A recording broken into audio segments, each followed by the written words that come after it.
इस भर्ती से जुड़ी पूरी जानकारी प्राप्त करने के लिए आपको अपने मोबाइल या लैपटॉप में जो भी ब्राउजर है उससे ओपन करना है, गूगल में टाइप करना है ऑनलाइन अपडेट STM। यह वेबसाइट ऑनलाइन अपडेट STM.in का आपके सामने खुलेगा, इससे आपको ओपन करना है। जैसे ही वेबसाइट ओपन करेंगे इस प्रकार आपके सामने लेटेस्ट जॉब वाले सेक्शन में मिलेगा बिहार चौकीदार वैकेंसी 2024। बहुत सारी वैकेंसी चलती है, उसकी अपडेट आपको लेटेस्ट जॉब में मिलेगा। सरकार की जितनी योजना होती है सरकारी योजना में मिलेगा, एडमिट कार्ड रिजल्ट और जो भी स्कॉलरशिप होते हैं उसका भी अपडेट मिल जाएगा। तो इस वेबसाइट को आप विजिट कर आप सारा अपडेट यहाँ से पा सकते हैं। आइए मैं पूरी जानकारी चौकीदार भर्ती के बारे में बताता हूँ। जैसे ही आप इस पर क्लिक करेंगे इस वैकेंसी को लेकर पूरी जानकारी आपको यहाँ पर हिंदी में बताई गई है।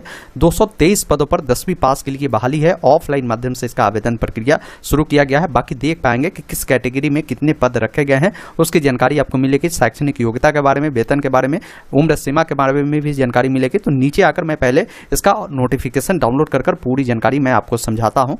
यहाँ पर देखिए इसका ऑफिशियल नोटिफिकेशन का लिंक है, आप इस पर क्लिक करेंगे आपके सामने नोटिफिकेशन डाउनलोड होकर आएगा, जिसमें देखेंगे कोटिवार इन्होंने रिक्तियों की संख्या दर्शाया है। जैसे पद का यहाँ पर नाम बताया गया है कि पद का नाम चौकीदार है। कुल पद 223 रखा गया है, जिसमें अनुसूचित जाति के लिए 25 पद है। वही अनुसूचित जाति के महिलाओं के लिए 14 सीट निर्धारण है। अनुसूचित जनजाति के लिए यहाँ पर 5 सीट है, महिलाओं के लिए 2 सीट है, अत्यंत पिछड़ा वर्ग के लिए 53 सीट है। तो अलग अलग कैटेगरी के लिए बताई गई, महिलाओं के लिए सीट रिजर्व रखे गए हैं, ये ध्यान रखिएगा। बाकी सैलरी जो आपकी होगी लेवल 1 की सैलरी है, तो सैलरी काफ़ी अच्छी है। साथ में मैं आपको ये भी बता दूं ये जॉब आपकी परमानेंट होने वाली है। आगे मैं नोटिफिकेशन में और भी जानकारी मैं बताता हूं, जिसमें सबसे पहले समझिए कि इसके लिए शैक्षणिक योग्यता और अनुभव क्या मांगे गए हैं। तो देखिए इसमें बताया गया है कि न्यूनतम शैक्षणिक योग्यता अगर 10वीं पास है या मैट्रिक के समकक्ष जो भी अगर आपके पास डिग्री है किसी मान्यता प्राप्त बोर्ड से, तो आप इसके लिए अप्लाई कर सकते हैं। इसके अलावा बताया गया है कि जो इसमें सिलेक्शन होगा जो 10वीं अथवा इसके समकक्ष जो भी परीक्षा में आपने अंक प्राप्त किया होगा उसके आधार पर ही होगा और मेरिट लिस्ट तैयार की जाएगी। मेरिट में बच्चों का, जिन कैंडिडेट का नंबर जितना बेहतर होगा उनका सिलेक्शन की चांस जो है वो अधिक हो जाएगी। अगर किसी कैंडिडेट का, अगर मान लीजिए 2 कैंडिडेट अप्लाई करता है, दोनों का नंबर 85% होता है, तो वैसे स्थिति में क्या देखा जाएगा कि जिन अभ्यर्थी का जो उम्र है अधिक है उनका यहाँ पर वरीयता दिया जाएगा, मतलब उनका जो सिलेक्शन है वो किया जाएगा। जो अभ्यर्थी इसके लिए आवेदन करना चाहते हैं उनको साइकिल चलाने के भी ज्ञान होना आवश्यक है। इन बातों को आप ध्यान रखिएगा। अब इसके लिए उम्र सीमा क्या रखा गया, तो उम्र सीमा जो है न्यूनतम आपकी 18 वर्ष होगी। अधिकतम जो जनरल वाले पुरुष होंगे उनका 37 साल है। पिछड़ा वर्ग, अत्यंत पिछड़ा वर्ग के पुरुष महिलाओं के लिए जो है यहाँ पर 40 साल है और जनरल के महिलाओं के लिए भी 40 साल है। अनुसूचित जाति जनजाति के पुरुष महिलाओं के लिए 42 साल है। उम्र आपका जो काउंट होगा 1/7/2024 के अनुसार काउंट किए जाएंगे। बाकी यहाँ पर बताया गया कि आवेदन करने की प्रक्रिया तथा इसका समय सारणी समझिए कि आवेदन कैसे करना है। देखिए इसमें इन्होंने बताया कि त्रुटि रहित आवेदन पत्र सीधे निबंधित डाक या स्पीड पोस्ट के माध्यम से जिला नियोजनालय कार्यालय Arwal block campus Arwal pin code भी इन्होंने दिया है कि इस एड्रेस पर आप भेज सकते हैं। मतलब क्या है कि फॉर्म जब भी आप भरेंगे तो उसमें कोई गलती आपको नहीं करना है, सही रूप से फॉर्म को भरना है। और फॉर्म आप या तो चाहे तो निबंधित डाक के माध्यम से भेज सकते हैं या स्पीड पोस्ट के माध्यम से, ये इनका एड्रेस है, इस एड्रेस पर आप भेज सकते हैं। अब ये कब तक आप भेज सकते हैं तो इसके बारे में भी इन्होंने बताया कि आवेदन पत्र दिनांक 20 जुलाई 2024 शाम 5 बजे तक जो है स्वीकार किए जाएंगे। इसके बाद अगर आप फॉर्म को भेजते हैं तो उस फॉर्म पर कोई भी विचार नहीं किया जाएगा, आपका फॉर्म एक्सेप्ट नहीं करे जाएंगे। तो हर हाल में 20 जुलाई 2024 तक आपकी फॉर्म जो है इनके कार्यालय पहुंच जाने चाहिए। अब आइए समझते हैं कि यहाँ पर फॉर्म भेजने का जो पता है, जिला नियोजन पदाधिकारी जो अरवल जिला नियोजनालय कार्यालय है जो कि अरवल प्रखंड परिसर अरवल पिन कोड इतना है, इस एड्रेस पर आप भेज सकते हैं। जो लिफाफा के ऊपर आपको लिखकर भेजना होगा। बाकी यहाँ पर इन्होंने बताया है कि लिफाफा पर जब भी आप लिखते हैं तो लिफाफा के ऊपर विज्ञापन संख्या और पद का नाम अवश्य रूप से अंकित करें। मैं अभी आपको बता दूंगा कि कैसे लिफाफा आपको भरेंगे, तो उसमें ये डिटेल ऊपर में ही आपको मेंशन करना अनिवार्य है, अन्यथा आपके फॉर्म पर इससे भी विचार नहीं किया जाता है। अब देखिए इसके लिए कुछ शर्तें हैं कि फॉर्म कौन भर सकते हैं, इसके लिए क्या कंडीशन है वो भी जानना बेहद जरूरी है। तो इसमें बताया गया है कि आवेदक द्वारा समय नियत प्रविष्टि के अधीन अंकित आरक्षण का दावा नहीं करने पर किसी भी परिस्थिति में आरक्षण का लाभ जो है नहीं दे होगा। मतलब जब आप फॉर्म भरेंगे उस समय अगर फॉर्म में अगर आप आरक्षण के बारे में जानकारी नहीं भरते हैं तो बाद में अगर आप चाह कर भी चाहेंगे आरक्षण का बेनिफिट लेना तो वो बेनिफिट आपको नहीं मिलेगा और बाद में आरक्षण को लेकर किसी भी परिस्थिति में आपकी डिटेल जो है परिवर्तन भी नहीं होगा। तो इसलिए फॉर्म भरते समय ध्यान जरूर रखिएगा। अगर आप आरक्षण का लाभ लेना चाहते हैं तो पिछड़ा वर्ग, अत्यंत पिछड़ा वर्ग वाले जो उम्मीदवार होंगे उनको राज्य सरकार द्वारा अधिसूचित जो अंचलाधिकारी द्वारा निर्गत जाति प्रमाण पत्र जिसमें क्रीमी लेयर में नहीं होने का उल्लेख हो वो मान्य होगा, ये ध्यान रखिएगा। कोई अनुसूचित जाति जनजाति के अगर अभ्यर्थी है तो उनको अपना जाति प्रमाण पत्र देना होगा जो अंचलाधिकारी द्वारा निर्गत है वो मान्य होगा, वो इन्होंने बताया। साथ ही साथ आवेदक को क्या करना है कि उनको एक आचरण प्रमाण पत्र भी अपने जो थाना से बनवाकर इस फॉर्म के साथ संलग्न करना अनिवार्य है। अगर ये सब नहीं भेजेंगे तो फिर आपकी सिलेक्शन नहीं हो पाएगी भाई मेरे। बाकी इन्होंने बताया है कि जो स्वतंत्रता सेनानी के पोता पोती नती नतिन है उनको 2% का जो शैक्षिक आरक्षण है वो दिया जाएगा। इसके अलावा महिलाओं के लिए 35% का क्षैतिज आरक्षण का जो प्रावधान है वो रखा गया है। कोई दिव्यांग कैंडिडेट है उनको 4% का जो क्षैतिज आरक्षण है उसका प्रावधान इसमें रखा गया है। बाकी इन्होंने बताया कि आवेदन पत्र अपूर्ण और त्रुटिपूर्ण रहने पर आपका जो आवेदन है वो विचारणीय नहीं होगा। मतलब फॉर्म जब भरेंगे उसमें अगर गलत जानकारी आप फिल करेंगे, कोई डिटेल अगर छूटा रहेगा तो फॉर्म वैसे ही आपका रद्द हो जाएगा, ये भी आपको ध्यान रखना है। बाकी यहाँ पर एक चीज़ और इन्होंने बताया है कि अभ्यर्थी को अरवल जिला का निवासी होना अनिवार्य है। मतलब क्या है कि इस फॉर्म को भरने के लिए आपको अरवल जिला का निवासी होना होगा।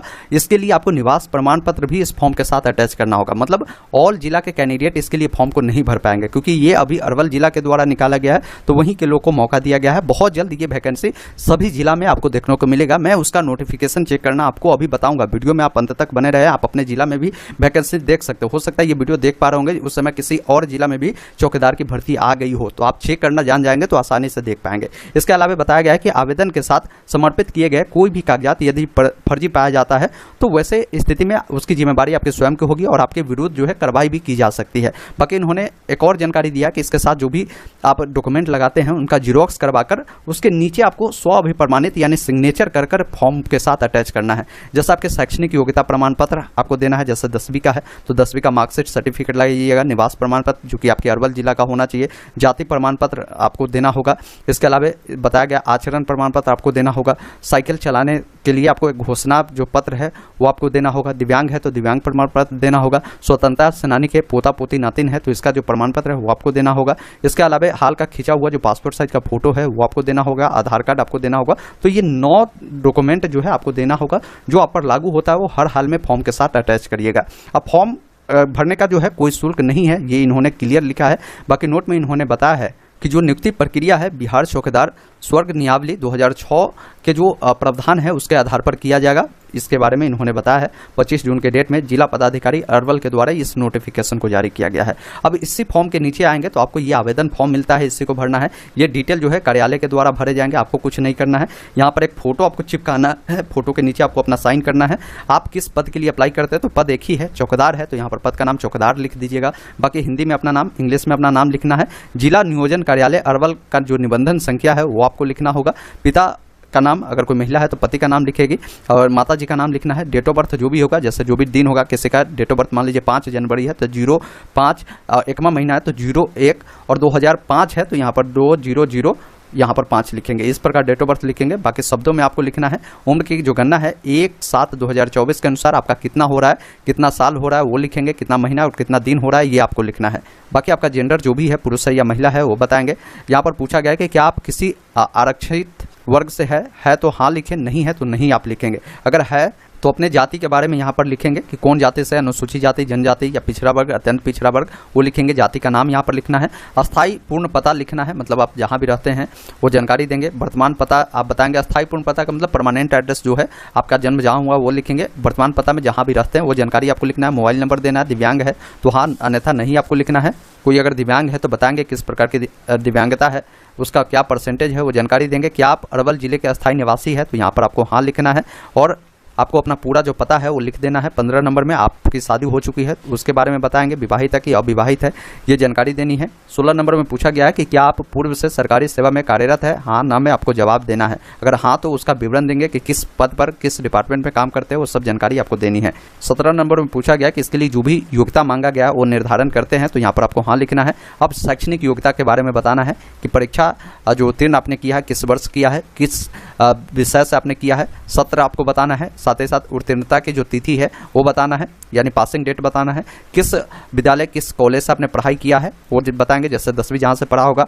बोर्ड का नाम यहाँ पर बताएंगे। कुल कितने नंबर आपको मिले हैं, सॉरी यहाँ पर कुल प्राप्तांक पूछा गया, मतलब कितने नंबर के एग्जाम हुए थे। 500 का हुआ था तो 500 लिखेंगे। यहाँ पर प्राप्त प्राप्तांक पूछा गया, मतलब जितना आपको नंबर मिले हैं उसमें वो जानकारी देनी है। क्या परसेंटेज है, श्रेणी क्या है वो जानकारी देनी है। तो इस प्रकार शैक्षणिक योग्यता के बारे में आपको बताना है।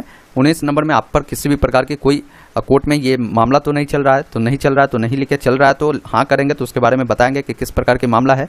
क्या आप जो है आपको कभी न्यायालय द्वारा दंडनीय किया गया है तो आप यहाँ पर हाँ लिखें, नहीं तो नहीं आपको लिखना है। हाँ करेंगे तो बताएंगे कि क्यों आपको किया गया है। बाकी आपके शरीर में कोई कटा उटा का निशान हो तो यहाँ पर आप लिख सकते हैं। 2 निशान के बारे में मांगा गया है।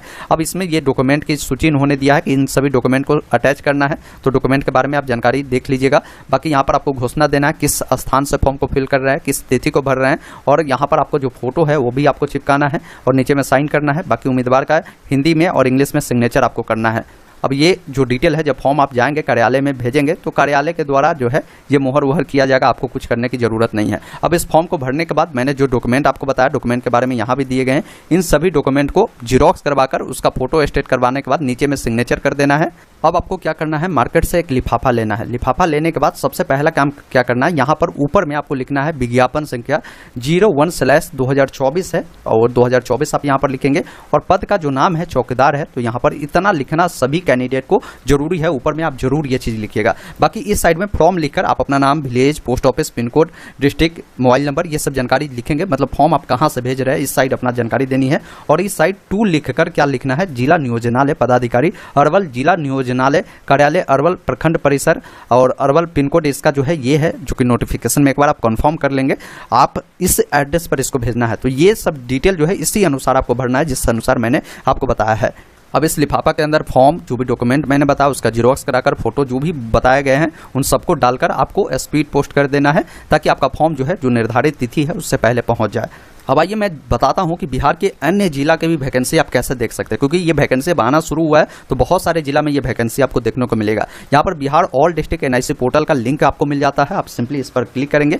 आप बिहार के जिस भी जिला से आते हैं, जैसे यहाँ पर ये वैकेंसी भी अरवल में आई है, तो सभी जिला का वेबसाइट, एनआईसी का जो वेबसाइट है वो सेम है। आप उस जिला का वेबसाइट ओपन करेंगे, यहाँ पर देखिए नोटिस वाला ऑप्शन मिलेगा। अगर कहीं नाम मिले तो यहाँ पर जो मोर का ऑप्शन है, आप इस पर जब क्लिक करेंगे तो देखिए नोटिस मिलता है। नोटिस में रिक्वायरमेंट मिलता है, जिस पर आप क्लिक करेंगे तो यहाँ पर देखिए आपको एडवर्टाइजमेंट निकाला गया है वैकेंसी के लिए, चौकीदार पद के लिए, जिसके बारे में जानकारी दिया गया है। इसका अंतिम तिथि 20 जुलाई 2024 है। यहाँ से आप क्लिक करेंगे तो नोटिफिकेशन मिल जाएगा। इसी अनुसार आप अन्य जिला से है, जैसे अररिया का देखना है तो अररिया का ओपन करेंगे और उसी अनुसार यहाँ पर पहले नोटिस वाला ऑप्शन खोजिएगा तो मिल गया। यहाँ पर ना मिले तो मोर पर जाकर देखना है। यहाँ पर मिलेगा तो फिर आपको रिक्वायरमेंट वाले ऑप्शन में आना है और यहाँ पर रिक्वायरमेंट पर जब क्लिक करेंगे तो वैकेंसी वाले डिटेल में आपको डिटेल मिलेगी। जैसे यहाँ पर अभी KRP वैकेंसी को लेकर अपडेट दी गई है, तो KRP का भी मेरिट आ रही है तो उसके बारे में दिया गया है। विकास मित्र की वैकेंसी अभी चल रही है, उसके बारे में इन्होंने अपडेट दिया है। तो इस अनुसार देखना होगा कि किस जिला में वैकेंसी चल रही है, कहाँ नोटिफिकेशन आया है। हर जिला का इसी अनुसार आपको वैकेंसी देखने की प्रोसेस है, जिसके